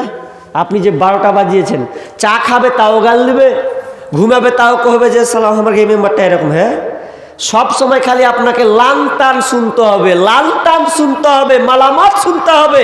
ওয়াসানি ওয়া নাদামাতন, আপনাকে অনুতপ্ত হওয়া লাগবে। কেমন অনুতপ্ত হওয়া? আপনার হাতগুলো খালি চুলকানি শুরু হয়ে যাবে। আপনি মেম্বার হলেন কয় বছর? তো 5 বছর। প্রধান পেলেন কয় বছর? তো 5 বছর। যখন আপনি 5 বছর যখন সম্পূর্ণ হয়ে যাবে, যদি আর পদ না পান, তাহলে আপনার খালি গাল চুলকাও, খালি হাত চুলকাও। আহারে 5 বছর পদ লিনু, সব তো লুটা লিয়েছুনু, আর যদি আর একবার পেতু, আরও একবার 5 বছর যদি পেতাম তো মনে হয় কত ভালো হতো। সর্দার বলবে, সর্দারটা ভালো রাস্তা চালে, সর্দারগিরি তো আমি ভালোই করছি, খেতেবাজি। এক সর্দারের কথা শুনবেন, হেসে মরে যাবেন। বলছে ওই সর্দারগিরি করে পাবলিকের টাকা দিয়ে ওর বেটাকে পড়েছে। সর্দারের মানে পাবলিকের পয়সা নিয়ে ওর বেটাকে খরচ করছে আর পড়াচ্ছে। কত মিঠা, কত মজা লেগেছে ওকে। ছুটে যদি যায়, তো একটা সর্দার বুড়িয়ে গেছে, বয়স হয়ে গেছে, তো সব গ্রামের লোক যেছে যে চপ সর্দারকে কবে সর্দারটা ছেড়ে দিতে, ঠিক মতন করতে পারে না, তো কি করবে? তো ছাড়তে হবে না, অন্য কাউকে দায়িত্ব দিব। তো অন্য জনাকে দায়িত্ব দিব, কইছে তো ও সুতা আছে চকিতে, তো কইছে সর্দার সাহেব পদটা ছাড়েন, আপনাকে দিয়ে কাজ হয় না, আপনি মানুষ সুতে আছেন, বয়স্ক হয়ে গেছেন। তো ওই হালাতি কইছে, বাজি তোর হার পদটা লিস না রে বা, এখনো তো মরিনি, শুতে নেই আছি, চালাবো শুতে, এখনো মরিনি। মানে কি যে মজা পেয়েছে, এটা কোথাকার মালদা ডিস্ট্রিক্টের কথা বলছি। এখনো মরেনি, কইছে শুতে আছি, হারে জান তো যায়নি, যা তারপর লিস তো রাখার হিস, এখন রাখ আগে সর্দারগিরিটা দে। কি মজা তুই পেছে শুয়ে মজা, মানে হিসাব ঠিক মতন নাই, হিসাব ঠিক মতন দেয় না, সব মেরে খাচ্ছে। শুনে রাখেন, দায়িত্ব নিয়ে যদি আপনি দায়িত্ব ঠিক মতন না করেন, 3 নাম্বার বিশ্বনবী বলছেন আযাবু ইয়াউমাল কিয়ামা, তাকে কিয়ামতের দিন তাকে আযাব দেওয়া হবে, শাস্তি প্রদান করা হবে। ইল্লা মান আদালা, তবে যদি ন্যায় সঙ্গত, ন্যায় ইনসাফ ভাবে যদি সে দায়িত্ব পালন করে, তাহলে তার কোনো অসুবিধা হবে না। আর শুনেলেন কিয়ামতের দিন আল্লাহ সুবহানাহু ওয়া তাআলা ওই মরল সর্দারদেরকে অপমান করা হবে। কেমন অপমান শুনলেন? যখন কিয়ামত হবে, কিয়ামতের দিন একটা পতাকা উত্তোলন করা হবে। বিষ্ণু বলছেন হাদিহি গদরাতু ফুলান ইবনে ফুলান। যখন ওই পতাকাকে উত্তোলন করা হবে, তখন মানুষ জানবে এই লোকটা ছিল টাকাচোর, এই লোকটা ছিল সর্দার মরল, পাবলিকের টাকা খেয়ে রেখেছে। সবাই সেদিনকে দেখতে পাবে ও পাবেন, প্রধানকে সামনে দেখতে পাবে, আপনার কিনা মেম্বারকে দেখতে পাবে, মোড়লকে দেখতে পাবে, সর্দারকে দেখতে পাবে। সবাই ওই লোকগুলোকে যারা আমানতগুলোকে খেয়ে নিয়েছে, আমানত ঠিক মতন রক্ষা করেনি, দায়িত্বশীল ঠিক মতন করেনি, ওদেরকে সেদিন কে একটা পতাকা উত্তোলন করে তাদেরকেও অপমান করা হবে, আর বলা হবে উমুকের বেটা উমুক, লম্পটের বেটা লম্পট, আপনার কি নাম দাগাবাজের বেটা দাগাবাজ। এদের দেখো এরা দুনিয়াতে এরকম করে বেরিয়েছে, সবাই দেখতে পাবে কে এটা, তো উমুকের বেটা মেম্বার ছিল, প্রধান ছিল, হ্যান্ড ক্যাশিয়ার ছিল, আর কি ছিল, ঠিক মতন কাজ বহাল করেনি, সেদিনকে ওরা এটা দেখতে পাবে। তার মানে আর আজকালকার মসজিদে একটা গ্রামে 4টা 5টা করে খালি সর্দার হচ্ছে, ভাগ হয়েছে, হয় না? পদ দিবি না তো হারকে বাড়িটি হয়ে যাবো সব মরল সর্দার, ভাগ হয়ে যাচ্ছে।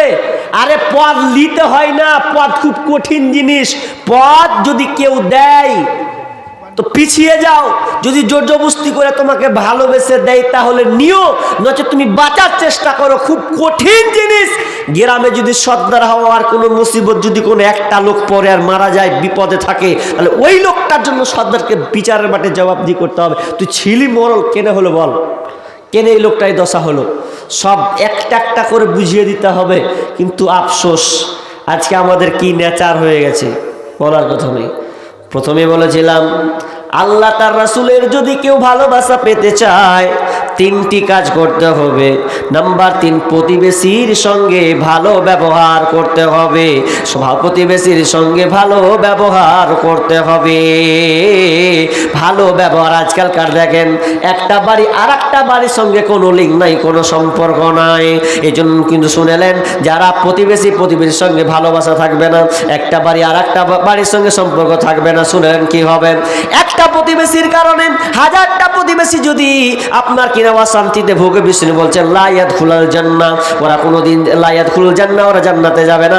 মান লা ইয়ামানু জারুহুল বাওয়াইকা, যার হাত থেকে, যার কাছ থেকে প্রতিবেশী নিরাপদ নয়, শান্তিতে নেই, তাহলে ওই প্রতিবেশী কোনোদিন জান্নাতে যাবে না। ওই প্রতিবেশী কোনোদিন জান্নাতে যাবে না। দেখেন বাড়ির পাশে আর একটা বাড়ির পাশে কোনো সম্পর্ক নেই, এরকম হয় না? সম্পর্ক নেই, ওকে দেখতে পারে না, ওকে দেখতে পারে না।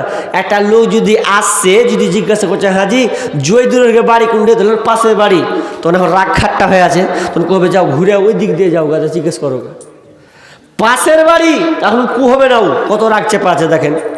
ওকে লোকটাকে করছে ঘুরে ওদিক দিয়ে চলে যাও, জিজ্ঞেস করো গা, মানে ওকে আর হয়রান করে দিলে। এরকম হয় কি হয় না? শুনেন, আর অনেক হাজি ফের আছে হজ করে যখন আসে, তো হজ করে যখন ও আসে তখন দেখবেন হজ করে আসতে গেলে মুখের চোপা ঠিক হয় না, আমার একটা প্রতিবেশী নিরাপদ নেই, ও নিজেকে এত বড় হাজি মনে করে, আল্লাহ গাজী মনে করে, বিশাল ব্যাপার না। আপনাকে প্রতিবেশীকে আপনাকে ভালো রাখতে হবে। আমরা প্রতিবেশীর সঙ্গে ভালো ব্যবহার রাখতে পারি না। চলেন 3 নাম্বার কি বললাম? প্রতিবেশীর সঙ্গে ভালো ব্যবহার করতে হবে। মা বোন ভালো করে শুনুন, আল্লাহ রসুল সাহাবীরা রসুল জিজ্ঞাসা করছেন, ইয়া রাসূলুল্লাহ, একটা মেয়ে আছে, মেয়েটা 5 ওয়াক্ত নামাজ পড়ে, পর্দা করে, সব কিছু ভালো, কিন্তু একটা জিনিস খারাপ, ওর মুখের ভাষাই খারাপ, কোনো প্রতিবেশী শান্তিতে নেই, ওর মুখের চোপা এত খারাপ, এত খিস্তি করে, কেউ গ্রহণ করতে পারে না। রাসূল বলছেন মেয়েটা জাহান্নামে।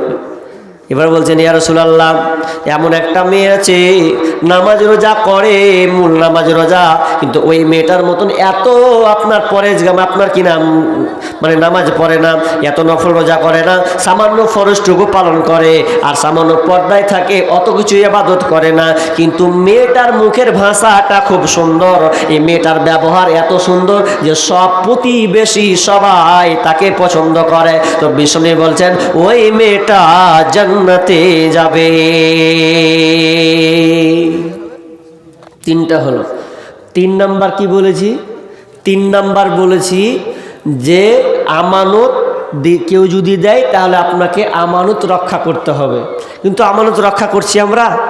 টাকা যদি আপনাকে কেউ ধার দিতে আসে, তো টাকা আপনি কাউকে টাকা ধার দিলেন, আপনি টাকা ধার নিলেন, এখন কতদিনের জন্য নিলেন? ধরুন আপনি 1 মাসের জন্য নিলেন, এবার যে লোকটা আপনার কাছে টাকা চাইতে যাচ্ছে 1 মাস পর, তো বলছে এখনি দিব না। হ্যাঁ, 1 মাস গেল, 2 মাস গেল, 3 মাস গেল, 3 মাসে যদি চাইতে যাচ্ছি তো বলছে কত চাইতে আসি, কয় লাখ টাকা পেয়েছে? হ্যাঁ, গরু বেচে দেবো নাকি তোকে? হাত তুই পারিস তো গরু বেচে দেগা, তুই লিলি কেন? এই যে আমানত বলেছে না কত দিন পর দিবে, কিন্তু আজকালকার হয়ে যাচ্ছে এই আমানত ঠিক না থাকার কারণে এই ভালো বন্ধুও আবার শত্রু হয় না?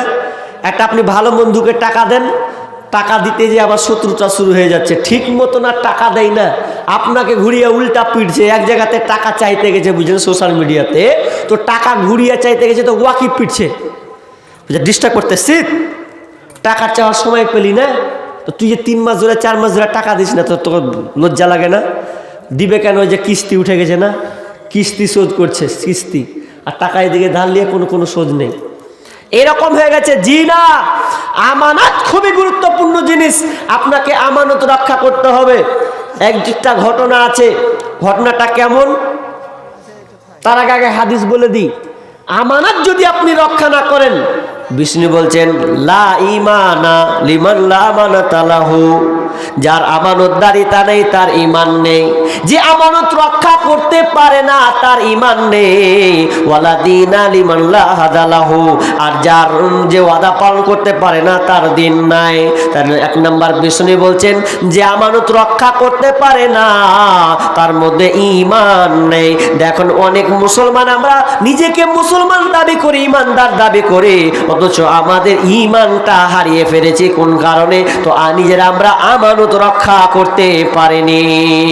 অথচ একজন আরব, যার নাম হচ্ছে হাজী আবু বকর, কাজী আবু বকর, তিনি একজন এত বড় আল্লাহওয়ালা একটা ইমাম ছিলেন, যে ইমাম মক্কা ঢুকছেন, তো মক্কাতে যখন তিনি হজ করতে যাচ্ছেন, তো আপনার হজ করতে গিয়ে ওই আপনার কি নাম মসজিদে হারামে যখন তিনি ঢুকছেন, এমন সময় একটা পটলি পেলেন, আর ওই পটলি দেখছেন, আহারে রেশম পোশাকের পটলি, আর ওই পটলিতে তিনি দেখছেন হীরার একটা হার আছে।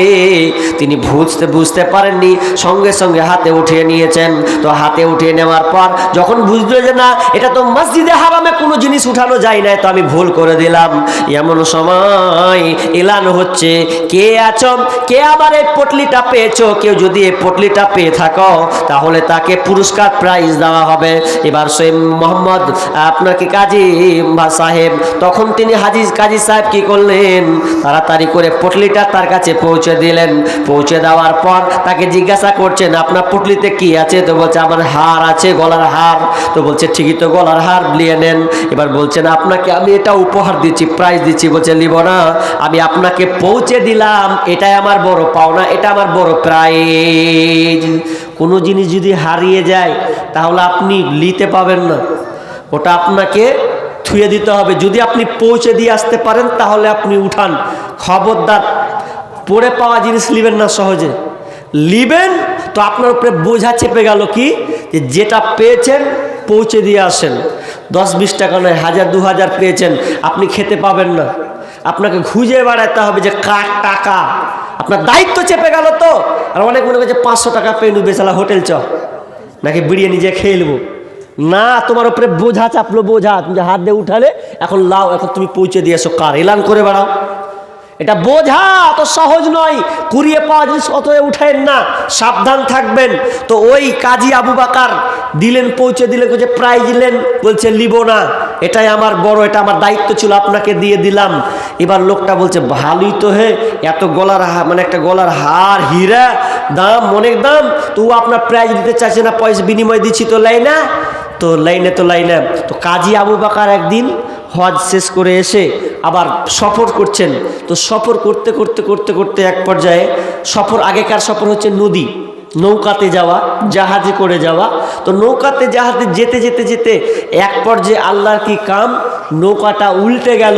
তো উল্টে এমনভাবে উল্টালো যে উল্টাতে এক পর্যায়ে সব তলিয়ে যাচ্ছে, আর ও ব্যক্তি কিনারায় পৌঁছে গেছে, একটা গ্রামে যে পড়েছে।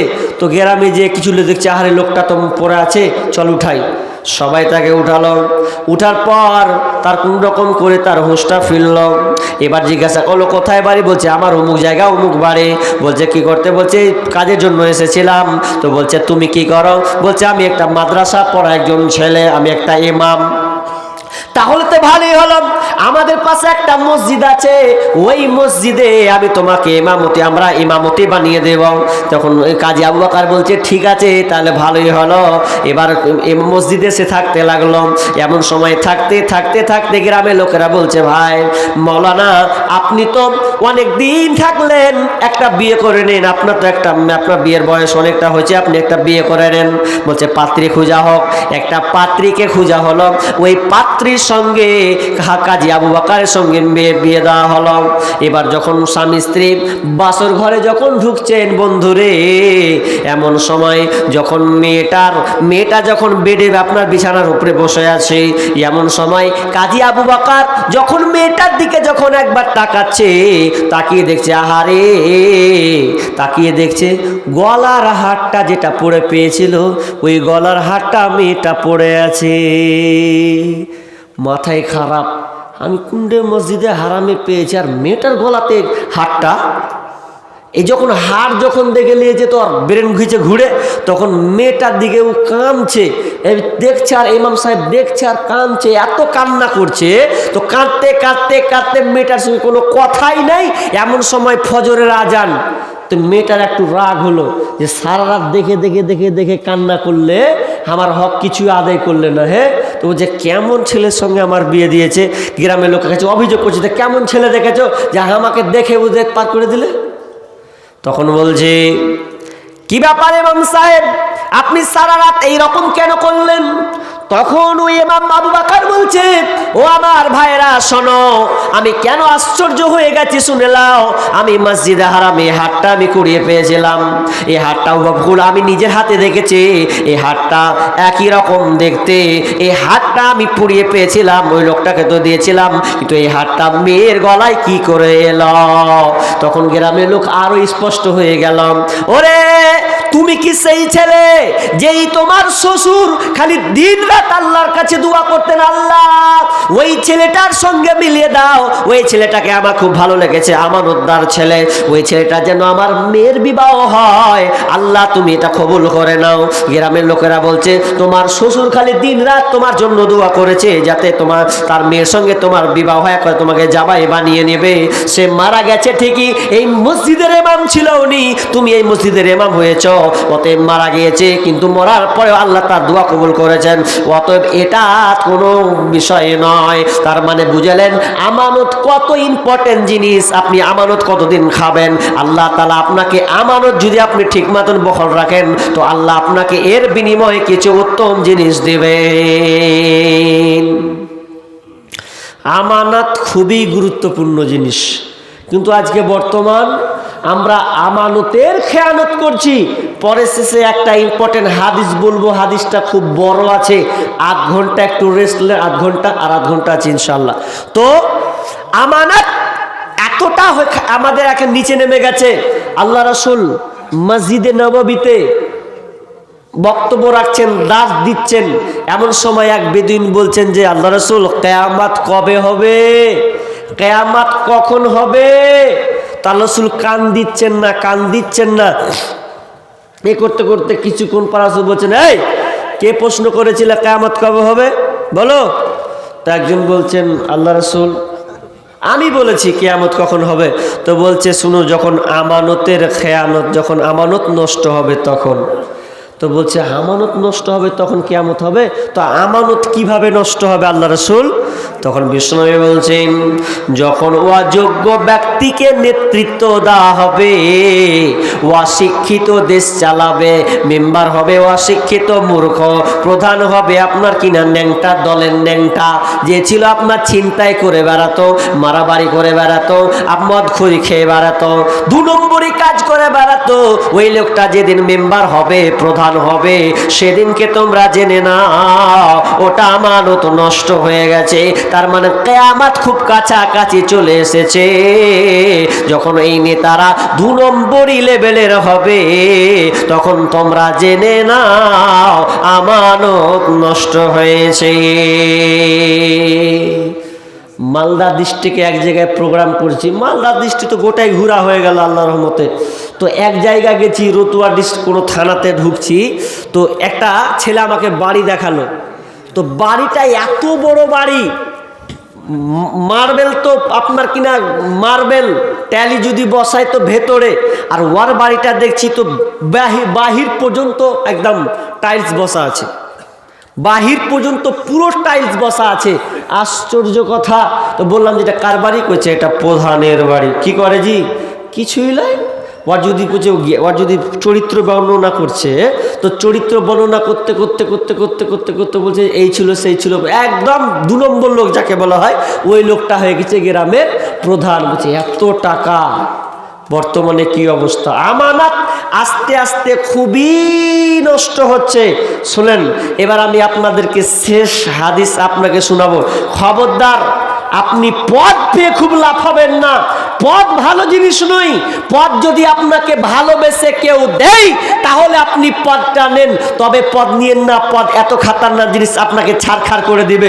মরার দুনিয়া তো আপনাকে রাসূল সাল্লাল্লাহু আলাইহি ওয়াসাল্লাম বলছেন কেউ যদি দায়িত্ব নেই তাহলে তাকে ছুরিবিহীন জবাই করা হলো। কেউ যদি কোনো মানুষের দায়িত্ব নেই, পদ নেই, তাহলে তাকে ছুরিবিহীন জবাই করা হলো। মানুষ পদ নিচে আর হাসছে আর লাফাচ্ছে, মেম্বার হয়েছি, প্রধান হয়েছি। জি না, খবরদার না। একটা ঘটনা আগে এখানে বলে দিই। কি? ইরান দেশের রাজা, ইরান দেশের রাজার নাম হচ্ছে হরমুজ। এই ইরান দেশের রাজা এত তার অহংকার, আল্লাহ রাসূল প্রত্যেকটা দেশে চিঠি পাঠাতেন, ইসলামের বার্তা দিতেন। তো আব্দুল্লাহ বিন হুযাফাকে বলছে যাও ইরান দেশে যাও, ইরান দেশে গিয়ে রাজা হরমুজকে এই চিঠিটা দিয়ে আসবে, তুমি নিজের হাতে দিয়ে আসবে। লম্বা ঘটনা হচ্ছে, শর্টকাট করছি। এবার যখন চিঠিটা যখন রাজা হরমুজকে দিতে যাচ্ছে, তার প্রজারা বলছে দাও আমি দিয়ে দিব। যে না, নিজের হাতে দিব।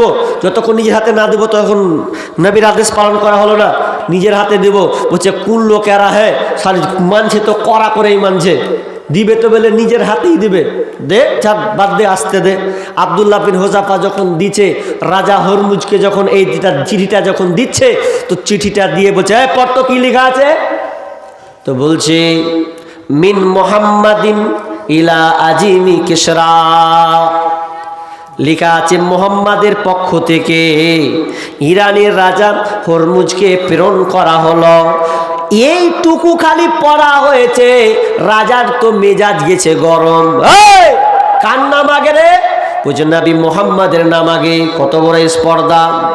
আমার গোলাম হওয়ার যোগ্য নয়, অথচ সে আমার নামটাকে আগে না লিখে তার নামটা আগে আগে লিখেছে। এক কাজ কর, ওর চিঠিখানটাকে লিয়ে একবারে 15 থেকে 20 টুকরা করে ছিঁড়ে দিয়ে পায়ে তরায় চালিয়ে দিল। কি লেখা ছিল ওখানে? কিন্তু কোরআনের বিসমিল্লাহির রহমানির রহিম দিয়ে শুরু ছিল। তারপরে সমস্ত পায়ে পদপৃষ্ট নবীর নাম পর্যন্ত আপনার সবার পায়ে চলে গেল। এবার তিনি আব্দুল্লাহ বিন হুযাফা থাকলেন না, ওখান থেকে রিটার্ন মেরে দিলেন রাসূলের কাছে।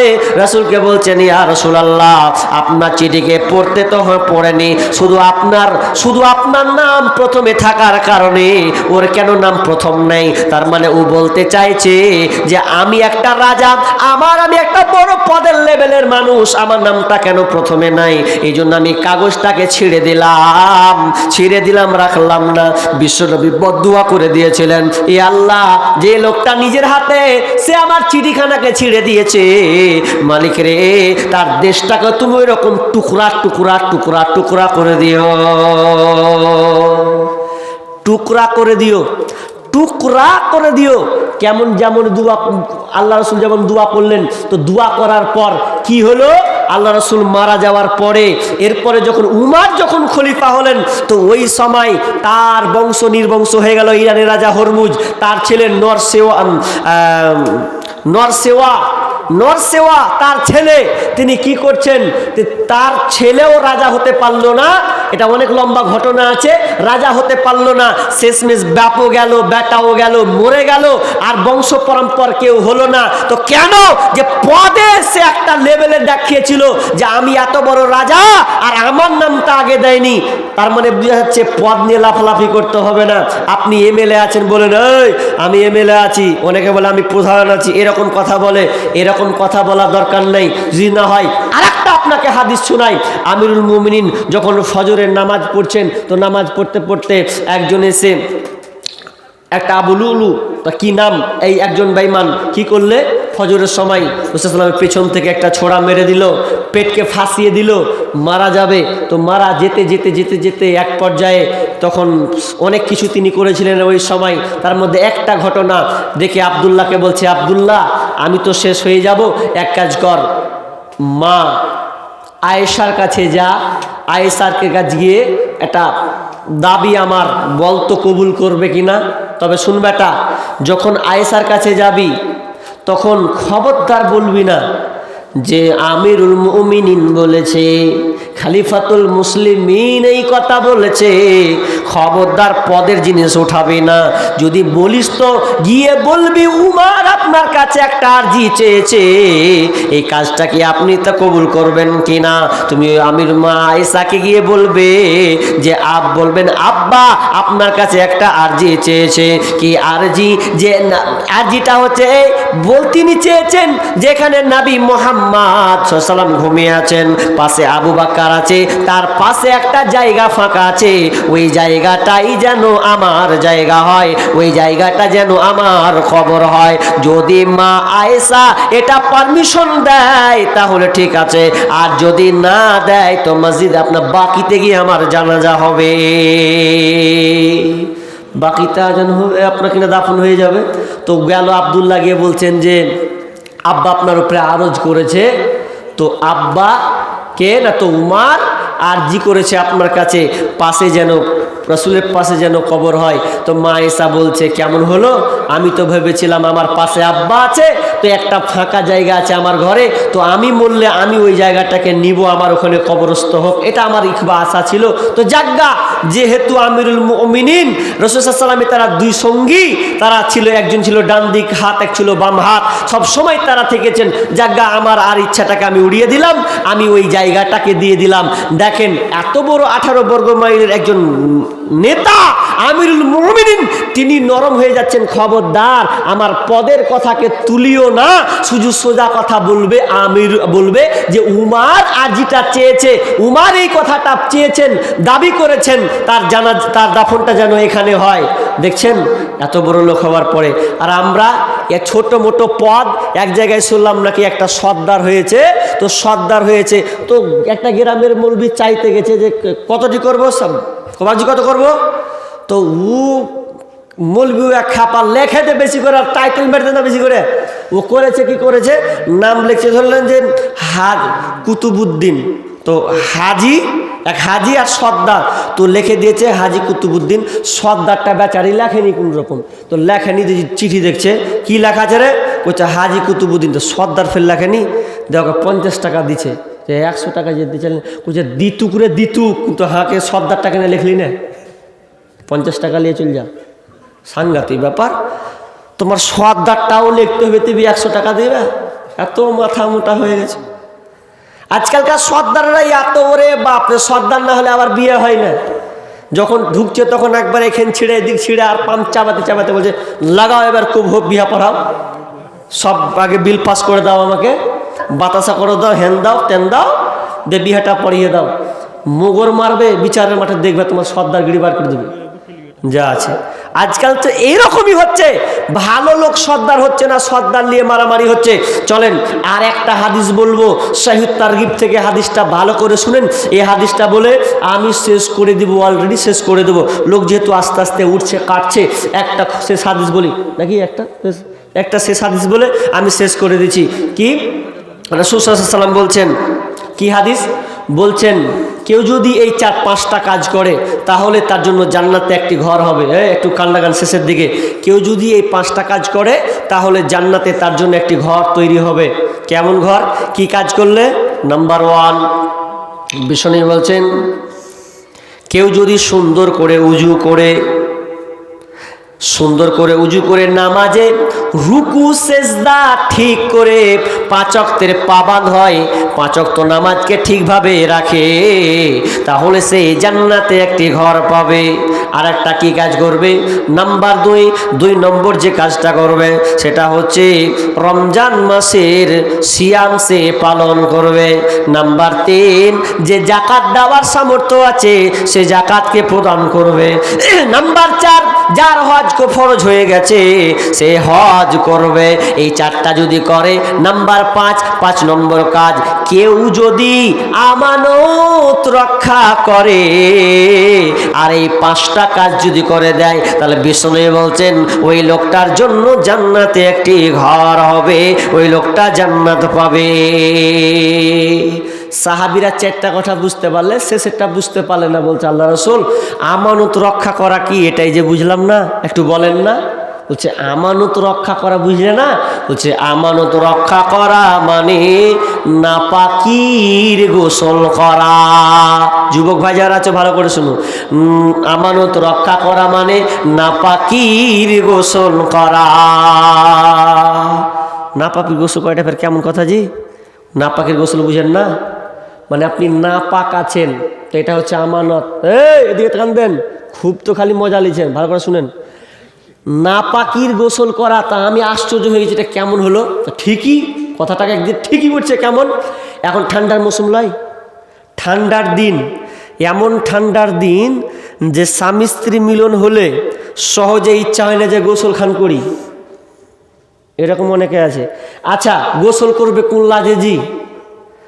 কোন লাজে গোসল করবে? যেমন ধরেলেন মানে মানুষ তার আব্রু, তার ইজ্জত, তার সম্মানকে ঢাকতে চায়, তাই তো? লজ্জাশীলতা প্রকাশ পেলে বেহায়া প্রকাশিত হয়, তাই তো? কিন্তু দেখবেন ধরেলেন একটা ছেলের একটা ছেলের কি হলো? স্বপ্নদোষ হলো। এখন রাতে স্বপ্নদোষ হয়েছে, এখন তো ওকে রাত্রে গোসল করতে হবে। তা রাত্রে যদি ওকে গোসল করতে হয় তো গোসল যদি করে দেয়, যদি সব এখন যার বাড়িতে কল নেই বা পুকুর আছে, এখন পুকুরে যদি ওরা একটার সময় গোসল করতে যায়, লোক ওকে কী হবে? কী ব্যাপার, ব্যাপার খারাপ আছে, একটার সময় পুকুর নামছে, মানে ও শরম লাগবে। আচ্ছা হলো, আচ্ছা কলই আছে, ও যদি কল টিপে তো খালি ভাববে যে এত জোস খালি আওয়াজই হয়েছে, আর এত রাতে যদি গোসল করবো তো ফের কবে যে তুই কিসের লাগে গোসল করছিস, মনে মনে তখন কবে যে কি ঝামেলা পাকাতে গেলু আমি। লজ্জার বিষয় তো গোসল করবে না। এজন্য দেখবেন অনেক মেয়েরা আছে কত চালাকের চালাক, মেয়েদের মাসিক হয় কি হয় না? হয়। তো মাসিক হলো ভালো হলো রাত্রে বা সন্ধ্যায়, ওই মেয়েকে দেখবে আর গোসল করবে না, ও আর তারপর ক্যাল ঘুরিয়ে তখন করবে। ওই জন্য অনেক মানুষ কি করে, ইজ্জতকে ঢাকে না। ইজ্জত নয় তো, ঢাকার কি আছে? অনেক আছে দেখবেন শ্যাম্পু আগে মাথায় মেরে নিয়েছে, শ্যাম্পুকে মাথায় দিয়ে ছুঁয়ে দিয়েছে, তারপরেও এখন গোসল করবে। মেয়েরা এমন চালাকের চালাক, নামাজে তো ধারেই নেই। ও মনে করছে আমি যদি গোসল করি রাত্রে তো আমার আব্বা জানবে, আমার মা জানবে, তো এটা লজ্জা ঢাকার কথা। লজ্জার কথাটা লজ্জা বেশি? লজ্জা তো ওটা বেশি, তুমি যে স্বামী স্ত্রী একসাথে রোজ ঘুমাচ্ছ, এটা লজ্জা লাগে না? তোমাকে এইখানটা আগে লজ্জা করা দরকার যে স্বামী স্ত্রী দুজনে নির্জনে ঘুমাই, তো আগে তো ভাবতে হবে 5 মানুষ তাহলে আমাকে কি ভাবছে। জি না, এটা লজ্জার কোনো বিষয় নাই। অথচ দেখবেন অনেক ছেলের স্বপ্নদোষ হয়, কিন্তু রাত্রে যদি হয় গোসল করবে না। মেয়েরা যদি মাসিক ভালো হয়, রাত্রে হোক বা সন্ধ্যা হোক, ওকে দেখবেন গোসল করে না, তাহলে কত কষ্টকর। ঠান্ডা দিন কে কাঁপতে যাবে আর কে করতে যাবে, কত লজ্জার বিষয়। এই জন্য দেখবেন অনেক মেয়েরা ধরা দিবে না, ওই লেগা থালা বাসন নিয়ে বসে গেল তো বসা গেল, নিজেকে খানিখান ভিজিয়ে দিলে, খেঁচা ভিজিয়ে দিলে, আর ধরা দিবে না যে আমি নাপাক আছি। এত লজ্জা করলে হয়? বিষ্ণু বলছেন নাপাকির গোসল করা এটা হচ্ছে আমানত, আমানত রক্ষা করতে হবে। এটা লজ্জার কোনো বিষয় নয়, কিন্তু আমরা এটাকে লজ্জা মনে করে নিয়েছি। খবরদার, বাপ মায়ের সামনে এটা লজ্জা নয়, বরং তোমার দায়িত্ব, এটা তোমার আমানত। তুমি যেমন অপবিত্র হয়েছো, সঙ্গে সঙ্গে ঠান্ডা পানি পারো না, গরম পানি করো, গরম পানি করে তুমি পবিত্র হয়ে যাও। কিন্তু আজকে আমরা দেখতে পাচ্ছি ফজরের তো ধার ধারি না, সকাল হয়ে যাচ্ছে, এরপরে 8টা 10টা বাজছে, এরপরে টাইম পাস করেছে, কি করছে? তখন পবিত্র হওয়ার চেষ্টা করছে। কিন্তু না, যতই আপনার কষ্ট হোক, ঠান্ডা কনকনে হোক না কেন, বিশ্বনবী বলছেন কেউ যদি নাপাকির গোসলটাকে সুন্দর করে রক্ষণাবেক্ষণ করে, তাহলে ওই লোকটার জান্নাতে যাবে, তার জন্য জান্নাতে একটি ঘর নির্মাণ হবে। তাহলে কি বললাম? আমানত। আমি পূর্ণ বায়ানকে ঘুরিয়ে আপনাকে এত পর্যন্ত নিয়ে আসলাম, ঘটনাকে অনেক ছাড়লাম, হাদিসগুলোকে ছেড়ে দিলাম। তবে কথাটা হচ্ছে শুনেন, যারা আমরা পিতা দায়িত্বশীল আছি, এই দায়িত্বশীল হিসাবে আমাদেরকে কর্তব্য দায়িত্ব এগুলো যে আপনার সন্তানকে আপনি ঠিকভাবে দেখভাল করুন। আপনার আমানত আল্লাহ আপনাকে দিয়েছে, মনে করিয়েন না যে আমি সৌন্দর্য। হ্যাঁ, আল্লাহ বলেছেন আল মালু ওয়াল বানুনা জিনাতুল হায়াতিদ দুনিয়া। তোমার এই ধন সম্পদ হচ্ছে, তোমার ছেলে মেয়ে ধন সম্পদ, তোমার স্ত্রী, এগুলো হচ্ছে কি তোমার জন্য সৌন্দর্য। সৌন্দর্য, কিন্তু সৌন্দর্য বলে ফেটে পড়িও না। সন্তানের বয়স যখন 7 হবে, ওই সন্তানকে তুমি নামাজের আদেশ দাও, বলো। ইসলাম বলছেন মুরু আওলাদাকুম বিসসালাহ। সন্তানের বয়স যখন হবে 7 বছর, তখন ওই সন্তানকে তুমি নামাজের তাগিদ করবে।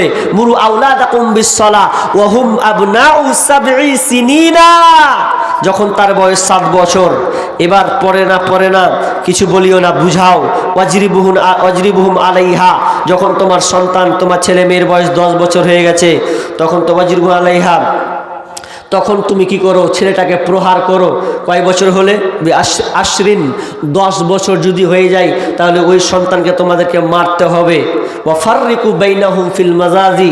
এবং তোমরা ছেলে মেয়ের বা ছেলের বিছানাটাকে তোমরা আলাদা করে দিবে। যদি একটা চকি হয়, তাহলে ক্যাথালেপকে ভিন্ন করে দাও, একসাথে ঘুমাতে দেবে না। এটা হাদিস আপনাকে বললাম। একসাথে ছেলে মেয়ে 10 বছর হয়ে গেলে আর একসঙ্গে দিবেন না, আলাদা করে দিবেন। এটা নবীর হাদিস, নবীর কথা। কিন্তু আপনি মানেন আর না মানেন, আমার কিছু করার নাই। তবে আপনার দায়িত্ব হচ্ছে আমানত হিসাবে আপনার সন্তানকে 7 বছর হলে আপনাকে তাগিদ করতে, কয় বছর দিতে হবে? 3 বছর। 3 বছর পর্যন্ত আপনাকে তাগিদ করতে হবে, বলেই যেতে হবে, এটা আপনার দায়িত্ব। 3 বছর। এরপরে 10 বছর যদি না যায়, তাহলে রসুল বলেন লাঠি ধরো, মারো। তাহলে মারো। মারছি কোন জায়গায়? 3 বছর নামাজ পড়ে না, বেলা ঠিক আছে। 10 বছর হয়েছে, ঠিক আছে, নামাজ পড়ে না। খালি বকা দি কোনখানে বলেন তো? প্রাইভেট যায়নি সেই নাজি। আপনার বেটা প্রাইভেট যায়নি, স্কুল যায়নি, আপনার ওই অমুক কাজটা করেনি বলে ওকে মারধর দিলে তোর হাড় হাড্ডি ভেঙে দেবো। নামাজ যে পড়ছে না কোনদিন বলেন, তোর হাড় হাড্ডি ভেঙে দেবো, খেতে দিব না। তার মানে আপনি বেঈমান। আপনি তো রাসূলের হাদিসকে আপনি নিজে পায়ে তুলছেন, নিজের পায়ে ডলাচ্ছেন। এর বিচার কে দিবে? আপনি বলছেন যে আমার বেটা কথা শুনে না, শুনবে কি করে? আপনি বড় হচ্ছেন যে আপনার সন্তানকে আপনি বলছেন যে আমার বেটা কথা শুনে না, ঘুরিয়ে আপনাকে চালাবে, সোজাই বলবে তুই ঠিক হবে আগে যা, তারপরে আমি ঠিক হব। বর্তমানে তো এগুলোই হচ্ছে। কটা পরিবার পেরেছি, নিজেও নামাজ পড়ি না, সন্তানদেরকে আমরা নামাজের ব্যাপারে উৎসাহিত করি না। কোনোদিন বলি না বেটা নামাজ পড়াই, তোকে 10 টাকা দিচ্ছি যা, 5 টাকা দিচ্ছি যা। খালি টিউশন যায় না, স্কুল যায় না, তো বলছে লে 5 টাকা লে যা, হাট টিউশনি যা, খেতে দিব না। এগুলো ঠিক আছে। এই জন্য তো ওই ছেলেরাই বড় হয়ে বাপ মাকে দেখে না। এটা আজকে বর্তমানে পাবেন। ওই ছেলেরাই বাপ মাকে দেখবে না বড় হয়ে। যত বড় আপনার ছেলেকে ডাক্তার বানান, ইঞ্জিনিয়ার বানান, প্রফেসর বানান, কত দেখলাম আর কত দেখতে থাকছি আর কত বা দেখবো। বড় বড় ডাক্তারের বাপ পর্যন্ত ঠিক মতন খেতে পায় না, আর কলেজের প্রফেসর পর্যন্ত ছেলেরা দেখে না। তার মানে কেন? দিনই শিক্ষা নেই বলে। আপনি দেখাতে পারবেন কত পার্সেন্ট আলেম আছে যে আলেম বাপেরা দাঁড়ে দাঁড়ে ঘুরে বেড়াচ্ছে? কয় পার্সেন্ট আছে? আর আপনাকে জেনারেল শিক্ষিতর মধ্যে দেখাবো না। আপনি সুশিক্ষা দেন সন্তানকে।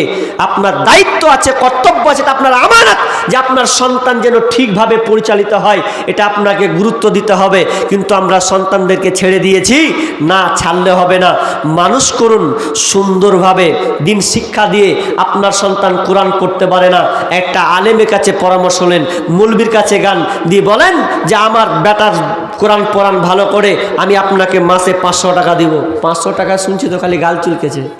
500 টাকা মৌলবি নিলবে?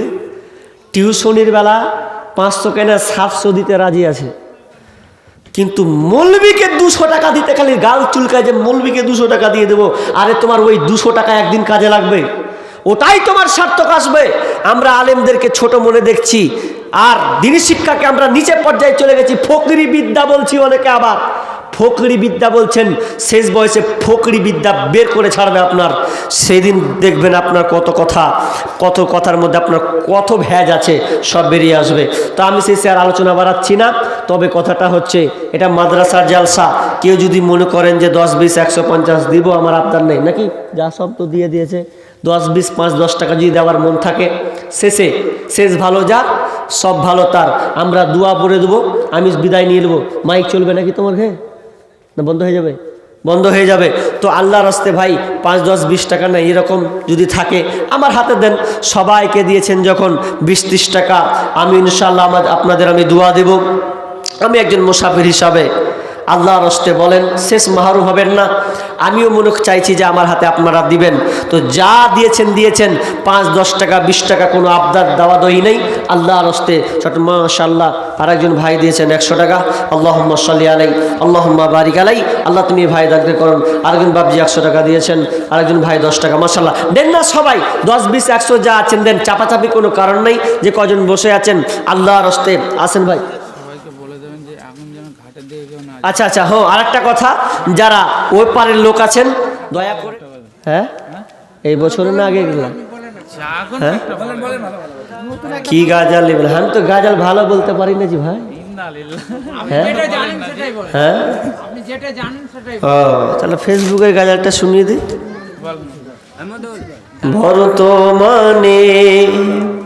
বর্তমানে ফেসবুক হয়েছে সোনারে ভাই, যুবক যুবতী সবাই মিলে ফেসবুক চালায়। হায় হায়, ছোট বড় সবাই মিলে ফেসবুক চালায়। বর্তমানে ফেসবুক হয়েছে সোনারে ভাই, যুবক যুবতী সবাই মিলে ফেসবুক চালায়। হায় হায়, ছোট বড় সবাই মিলে ফেসবুক চালায়। ওরে কত প্রকার আইডি আছে কি বলবো রে ভাই, ফেসবুক চালাইছি যারা তারা জানি ভাই। ওরে কত প্রকার আইডি আছে কি বলবো রে ভাই, ফেসবুক চালাইছি যারা তারা জানি ভাই। আর ছেলে মেয়ে জুয়ান বুড়া একই রোগে খাইছে ধরা, এই রোগের ডাক্তার কিন্তু ভারতবর্ষে নাই।